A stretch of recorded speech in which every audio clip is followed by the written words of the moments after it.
মানুষ বেঁচে আছে, এখনো শিক্ষকরা বেঁচে আছেন,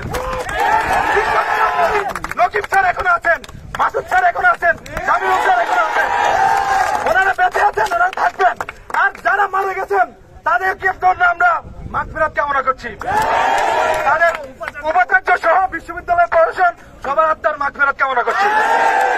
এ পর্যায়ে আমাদের মাঝে কিছু কথা নিয়ে আসার জন্য অনুরোধ করছি ইফতেখারুল আলম মাসুদ স্যারকে। বিসমিল্লাহির রহমানির রহিম।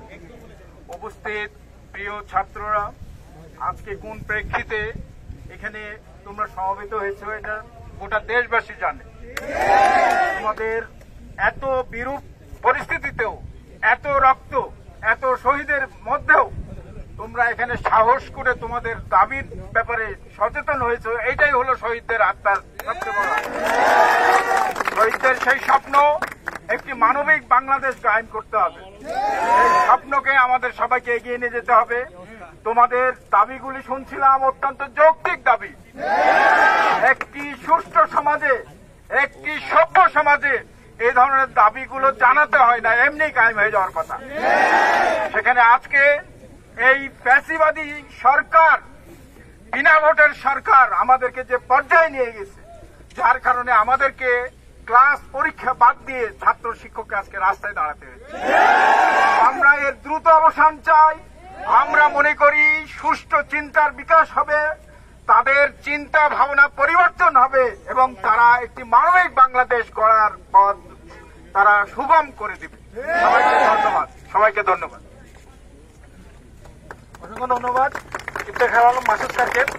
আমাদের অন্যান্য শিক্ষকরাও আছেন। আমরা যেহেতু আমাদের কর্মসূচি সংক্ষেপ করতে চাচ্ছি, তাই শুধু সালেহ হাসান নকিব স্যারের মাধ্যমে আমাদের আজকের এই বক্তব্য শেষ হবে। সালেহ হাসান নকিব স্যারকে অনুরোধ করছি আমাদের মাঝে কিছু কথা নিয়ে আসার জন্য।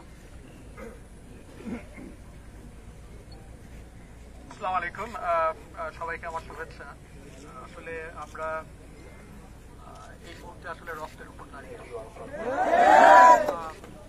যে ঘটনা ঘটে গেছে তার নৃশংসতা, যেভাবে ঠান্ডা মাথায় মানুষকে হত্যা করা হয়েছে এবং এর সাথে সাথে যে ধরনের অরাজকতা সৃষ্টি হয়েছে রাষ্ট্র জুড়ে, তো এটা আমাদের শুধু যে ব্যথিত করে তা না, আমরা অত্যন্ত বিক্ষুব্ধ।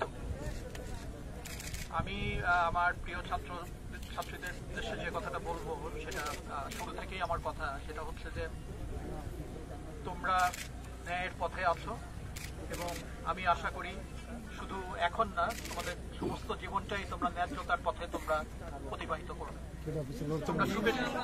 তোমরা সুবিচারের পক্ষে আছো, ন্যায্যতার পক্ষে আছো, ন্যায়ের পক্ষে আছো। আমি আমার বয়স হয়েছে, কিন্তু আমি তোমাদের দেখে, তোমাদের সাহস, তোমাদের দৃঢ়তা দেখে শিক্ষক হিসাবে আমি গর্ববোধ করি। আরো একটা কথা পরিষ্কার করে বলি যে আমাদের এই দেশটি, এই দেশের কথা বলতে গেলে ৭১-এ আমাদের যে মুক্তিযুদ্ধ, সেই মুক্তিযুদ্ধের কথা বলতে হয়। মুক্তিযুদ্ধ পার হয়ে গেছে, নতুন করে আর কেউ মুক্তিযোদ্ধা, সেই ৭১-এ যে আর নতুন করে মুক্তিযুদ্ধের কোনো সুযোগ নেই। কিন্তু একটা কথা খুব পরিষ্কার করে মনে রাখতে হবে, যারাই ন্যায়ের পক্ষে, ন্যায্যতার পক্ষে, অধিকারের পক্ষে, তারা সবাই আজকের দিনের মুক্তিযোদ্ধা। কাজেই তোমরা প্রত্যেকে এক একজন এই প্রজন্মের, এই সময়কার মুক্তিযোদ্ধা।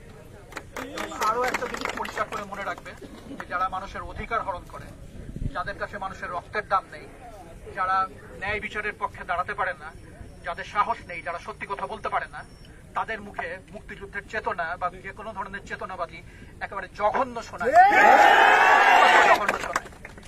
এই চেতনাবাদী বন্ধ হোক এবং প্রকৃত পক্ষে মুক্তিযুদ্ধের চেতনায় বিশ্বাসী যারা, তার মানে যাদের ভিতরে ন্যায়বোধ, ন্যায্যতা, সুবিচার এবং মানুষের মর্যাদার ধারণা আছে, আমি চাই আগামী দিনের রাষ্ট্র তাদের ইচ্ছা, তাদের নেতৃত্বেই পরিচালিত হোক।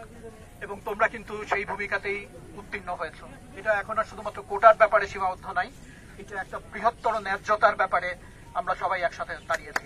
আমরা ন্যায় বিচার চাই, আমরা এই লাগামহীন হত্যাকাণ্ডের বিচার চাই। আমাদের ট্যাক্সের টাকায় আমাদের সন্তানের উপরে বুলেট ছোড়া হয়েছে, আমার ট্যাক্সের টাকায় এদের বেতন হয়। এদের ভিতরে যদি এতটুকু বুদ্ধি বিবেক অবশিষ্ট থাকে, তাহলে এরা নিশ্চয়ই কোনো না কোনো দিন এটা উপলব্ধি করবে যে তারা কি জঘন্য অপরাধ করেছে। তো এটুকু বলেই আমি আমার বক্তব্য শেষ করছি। এটুকু বলে আমি আর বক্তব্য শেষ করছি। তোমরা ন্যায্যতার পক্ষে থাকবে, তোমরা যা কিছু ভালো তার পক্ষে থাকবে, যা কিছু সুন্দর তার পক্ষে থাকবে। কোন ধরনের অন্যায্য কাজ যেন তোমাদের দিয়ে না হয় সেটা তোমরা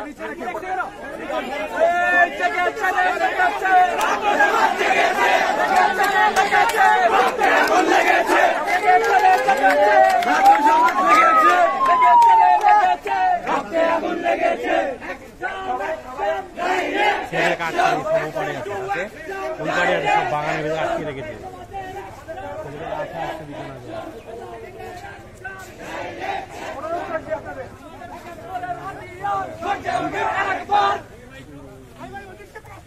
সবাই এদিকে থাকি, সবাই এদিকে থাকি, সবাই এখানে থাকি, এখানে থাকি সবাই। আমাদের সমস্ত শিক্ষকবৃন্দ আছেন, ওনারা দেখছেন, আমরা সবাই এখানেই থাকি।